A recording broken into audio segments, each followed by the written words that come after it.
Hello friends, అందరూ ఎలా ఉన్నారండి? వెల్కమ్ టు చాణక్యాస్ నీతి. జీవితంలో ఈ విషయాలని బాగా గుర్తుపెట్టుకోండి. చాలా వరకు మనిషి యొక్క నిజాలు బయటపడేది ఎక్కువ బాధలో ఉన్నప్పుడు, అలాగే లేదా ఎక్కువ కోపంలో ఉన్నప్పుడు మాత్రమే. కొన్ని సంబంధాలు అద్దె ఇళ్ళల్లాంటివి. అయితే వారితో ఎంత ప్రేమగా ఉన్నా, ఎంత నిజాయితీగా ఉన్నా కూడా వారు ఎప్పటికీ మనవాళ్ళు కాలేరు. అయితే ఒక మగవాడు ఒక స్త్రీని మనస్ఫూర్తిగా ప్రేమిస్తే చిన్న పిల్లాడిలాగా ప్రవర్తిస్తాడు. అదే ఒక స్త్రీ ఒక మగవాడిని మనస్ఫూర్తిగా ప్రేమిస్తే కన్న తల్లిలాగా ప్రవర్తిస్తుంది. ఈ విషయం గుర్తుంచుకోండి. కలలు కన్నంత సులభంగా జీవితం ఎప్పుడూ ఉండదు. ఏదో ఒక మలుపు జీవితం మొత్తాన్ని పూర్తిగా మార్చేస్తుంది. అయితే ఇప్పటి రోజుల్లో ఒంటరిగా ఉండడమే మంచిదేమో. ఎందుకంటే ఎవరితో ఏం మాట్లాడినా ఏదో ఒక తప్పు వెతుకుతూనే ఉంటారు.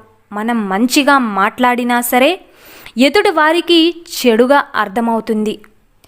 పరిస్థితుల ప్రభావం కంటే మనుషుల ప్రభావం ఎక్కువగా బాధిస్తుంది. ఏడంతస్తుల మేడలో ఉన్నామా, లేక ఏమీ లేని పూరి గుడిసెలో ఉన్నామా అనేది అస్సలు ముఖ్యం కాదు. ఎందుకంటే ఎంత ప్రశాంతంగా ఉన్నామనేదే ముఖ్యం. పడిపోయినప్పుడు ఆగిపోకూడదు.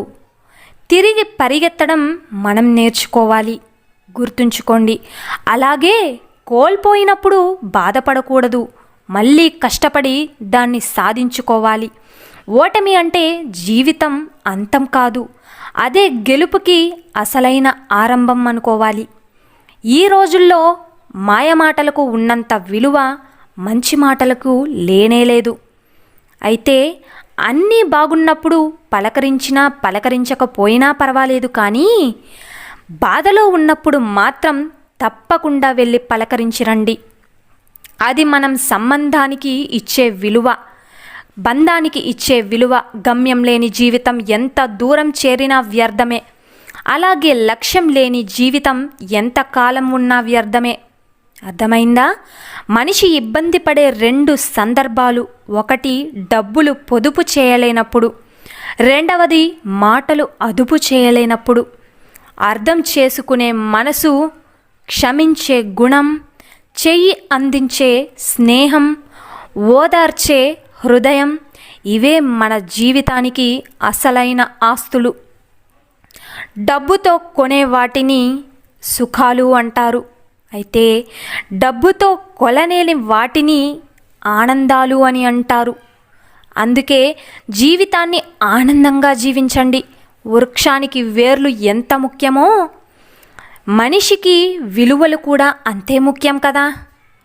జీవితంలో విజయం సాధించడం అనేది సంపాదించిన డబ్బును బట్టి కాదు, ఎంత ప్రశాంతంగా జీవించగలుగుతున్నాం అన్నదాన్ని బట్టి ఉంటుంది. అన్నదాన్ని బట్టే అంచనా వేయాలి. జీవితం అనేది చాలా చిన్నది, కానీ మనసుకు నచ్చిన మనం బ్రతకాలి అనుకున్నప్పుడే తెలుస్తుంది జీవితం ఎంత పెద్దదో అని. దూరం దూరం నాటిన మొక్కలు కూడా అవి పెరిగే కొద్దీ దగ్గరవుతూ ఉంటాయి. కావాలంటే గమనించండి. కానీ మనుషులు మాత్రం పెరిగే కొద్దీ దూరం అవుతూ ఉంటారు. ఎందుకు? మనల్ని మనమే చదువుకున్నప్పుడు మనలోని తప్పులను తెలుసుకుని వాటిని సరిదిద్దుకునే అవకాశం కూడా దొరుకుతుందిగా. ఇతరులలో తప్పులు వెతకడం కన్నా పెద్ద తప్పు మరొకటి ఉండదు. ప్రతి ఉదయం నూతన ఆలోచనలకు నాంది. జరిగిపోయిన దాని గురించి మరిచిపోయి జరగబోయే భవిష్యత్తు గురించి ఆలోచించాలి. అలాగే అడుగులు వెయ్యాలి. ఇవన్నీ కూడా మీరు గుర్తుంచుకోండి. అలాగే మీరంతా కూడా ఒక స్త్రీని ఎలా గౌరవించాలి అన్నది నేర్చుకోండి. మనల్ని ప్రేమించి వచ్చిన, మనల్ని అంతగా చిన్న పిల్లాడిలా చూసుకునే తత్వం ఉన్న అమ్మాయి మన జీవితంలోకి వచ్చినప్పుడు నీవు ఎట్టి పరిస్థితుల్లో కూడా వదులుకోకూడదు. ఎందుకు అంటే ఆ అవకాశం అనేది మళ్ళీ మళ్ళీ మనకి రాదు. ఎవ్వరు ఎప్పుడు ఎలా ఉంటారో అన్నది నీకు తెలియదు, నాకు తెలియదు. కానీ ఒక్కటి గుర్తుపెట్టుకో, ఇంట్లో మన కన్న తల్లిని ఏ విధంగా అయితే చూసుకుంటున్నామో అదే విధంగా కూడా మన కోసం మనల్ని నమ్మి వచ్చిన అమ్మాయిని కూడా అదే విధంగా చూసుకోవాలి. అదే ఒక స్త్రీకి మనం ఇవ్వగలిగే గౌరవం. అదే స్త్రీ కడుపున నువ్వు పుట్టావు, అదే స్త్రీ నీకు చెల్లైంది, అదే స్త్రీ నీకు అక్క కూడా అవుతుంది, అదే స్త్రీ నీకు కూతురు అవుతుంది. కానీ అదే స్త్రీ నీకు భార్య అయినప్పుడు ఆ భార్యని మాత్రం నువ్వు ఎందుకు గౌరవించడం లేదు? ఈ చిన్న సందేహం అనేది నీకు ఎప్పుడైనా వచ్చిందా? వస్తే మాత్రం ఒక్క నిమిషం కళ్ళు మూసుకొని నిజమే కదా, ఎందుకు ఇలా చూసుకోకూడదు అని ఒక్క నిమిషం ఆలోచించి చూడు.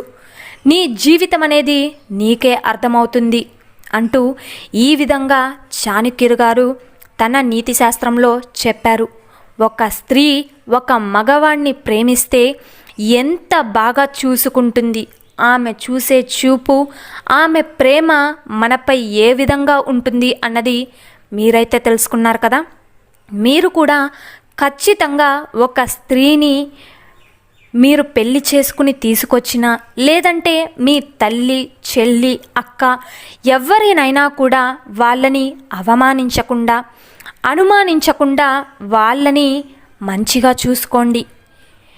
అలాగే పతియే ప్రత్యక్ష దైవం అని కొలుచుకునే ఈ రోజుల్లో అమ్మాయిలు కూడా ఉన్నారు. అలాగే భార్యని పువ్వుల్లో పెట్టి చూసుకునే అబ్బాయిలు కూడా ఉన్నారు. సో చూశారు కదండి ఇవాళ వీడియో. ఈ వీడియో మీకు నచ్చిందని అనుకుంటున్నాను. నచ్చితే చిన్న లైక్ చేయండి. అలాగే మన ఛానల్ ఎవరైనా స్టార్టింగ్ చూస్తుంటే సబ్స్క్రైబ్ చేసుకోవడం మర్చిపోద్దండి. ఎలాంటి చాణక్య నీతి మరిన్ని మోటివేషనల్ వీడియోస్ మీకు నోటిఫికేషన్ రూపంలో రావాలంటే పక్కన ఉన్న బెల్ సింబల్ని క్లిక్ చేయండి. అలా చేస్తే నేను పెట్టే ప్రతి వీడియో మీకు నోటిఫికేషన్ రూపంలో అయితే వచ్చేస్తుంది. So thank you for watching friends. రేపటి వీడియోలో చాణక్యులు గారు ఏ మంచి మాటలను, ఏ మంచి సూక్తులను మనకి చెప్పబోతున్నారు అన్నది మనం రేపటి వీడియోలో అయితే తెలుసుకుందాం.